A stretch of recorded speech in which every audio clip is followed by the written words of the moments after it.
भैया, आप पर इतनी बड़ी आपत्ति आई और आपने मुझे इसका आभास तक नहीं होने दिया।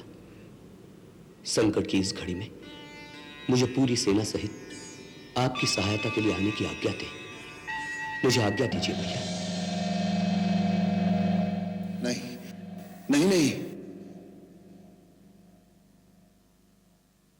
भैया, क्या बात है? किसे नहीं कह रहे थे? उसी पगले को। पगला? कौन पगला? वही भरत। भरत भैया? हाँ, वही तेरे भरत भैया। पूजा में बैठे हुए ऐसे लगा जैसे भरत इस समय बहुत विक्षिप्त है। मैं उसके हृदय की वेदना जैसे अनुभव कर रहा हूं। अवश्य विक्षिप्त होंगे। हनुमान ने उन्हें सब कुछ बताया होगा। ऐसे में किसी का भी हृदय कैसे स्थिर रह सकता है? मैं उनके स्थान पर होता तो अयोध्या की सारी सेना लेकर चल दिया होता।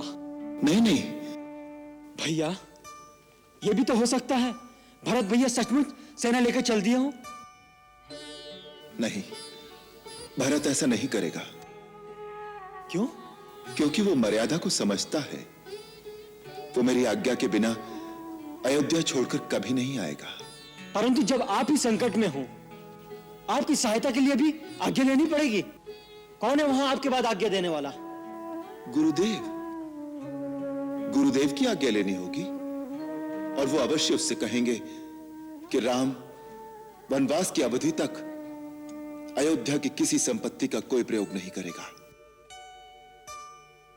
गुरुदेव धर्म और मर्यादा को समझते हैं और वो ये भी जानते हैं कि मेरे लक्ष्मण के रहते मुझे किसी सेना की कोई आवश्यकता नहीं। लक्ष्मण अकेला ही कई सेनाओं पर भारी है। भैया, आप मर्यादा की सीमा है, परंतु कुछ भी कहिए, अगर मैं होता तो मैं सेना लेकर चल दिया होता। परंतु भरत मेरी आज्ञा के बिना अयोध्या को आरक्षित छोड़कर एक पग भी नहीं उठाएगा। मैं उसे जानता हूं लक्ष्मण। भरत जैसा महापुरुष धरती पर बिरला ही पैदा होता है। उसे हृदय से नमस्कार करो।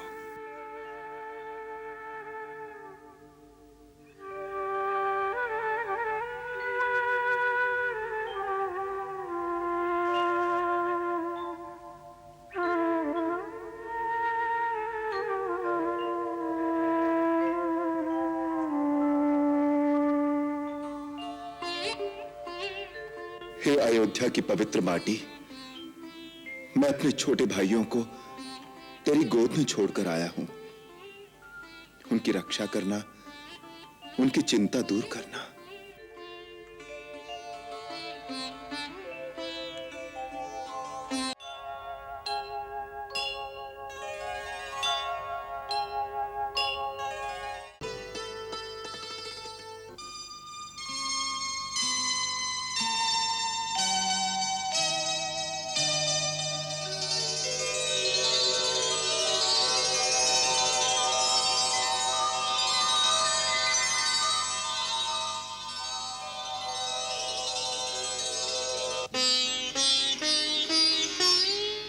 राम,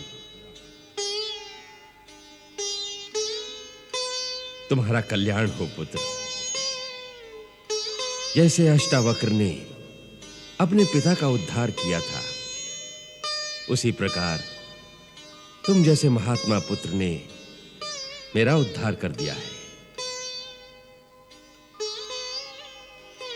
मुझे देवताओं द्वारा पता चला है कि तुम स्वयं पुरुषोत्तम भगवान हो, जिसने रावण का वध करने के लिए नर रूप में अवतार लिया है। यदि यह सत्य है तो भी मुझे यही वर दो कि मैं तुम्हें सदा पुत्र रूप में ही प्यार करूं। मेरी मति इससे कभी न बदले। राम, मैं सच कहता हूं कि तुम्हारे बिना मुझे न ये स्वर्ग अच्छा लगता है, न देवताओं का ये आदर सत्कार।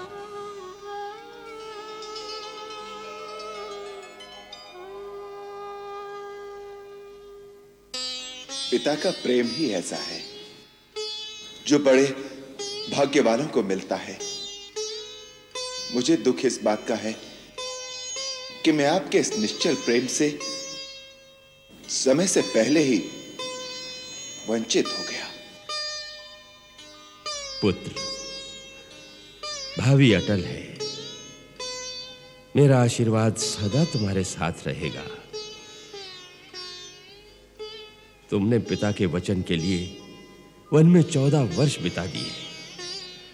14 भुवनों में तुम्हारी जय जयकार होगी। लक्ष्मण, तुमने अपने भाई की निस्वार्थ सेवा में अपना समस्त संसार बलिदान कर दिया। तुम्हें धर्म और महान यश की प्राप्ति हो। सीते, पुत्री, तुमने अपने पतिव्रत धर्म से अपने पिता के कुल और अपनी ससुराल दोनों कुलों का यश तीनों लोकों में फैला दिया है।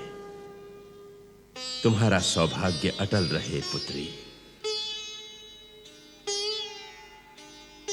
राम, मैं तुम सबसे बहुत प्रसन्न हूं। जो इच्छा हो वत्स, इस समय वो वर मांग लो। मन में आपके अंतिम दर्शन की इच्छा रह गई थी, जो आपने कृपा करके आज उसे भी पूरा कर दिया। राम, पिता का ही एक ऐसा नाता है कि पिता से मांगने में कभी संकोच नहीं करना चाहिए। पिता का आशीर्वाद अमोघ होता है। सो मांगो पुत्र, जो मन में हो सो मांगो। महात्मा, यदि आप मुझ पर प्रसन्न हैं तो मुझे एक ही वर दीजिए। कृपा करके मेरी माता को दिया हुआ श्राप वापस ले लीजिए।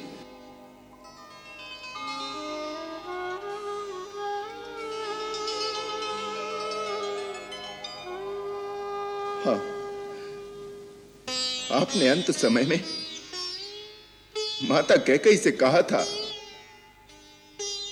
कि मैं तेरा त्याग करता हूं।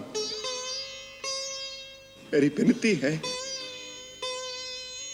कि आपका दिया हुआ श्राप मेरी माता को स्पर्श न करे और आप उन पर और भरत पर प्रसन्न हो। पिताश्री,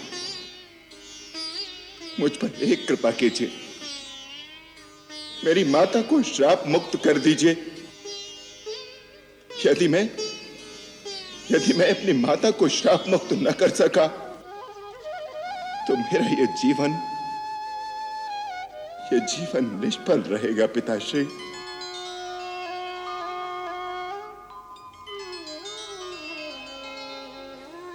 राम, तुम धर्म की सीमा हो, मर्यादा की पराकाष्ठा हो। राम, तुम्हारे दिव्य तेज से मेरे मोह और भ्रम का अंधकार दूर हो गया है। अब मुझे कैकेयी पर भी कोई क्रोध नहीं रह गया। तुम्हारे और भरत जैसे पुत्र को पाकर कैकेयी भी धन्य हो गई है। हम अपना शाप वापस लेते हैं।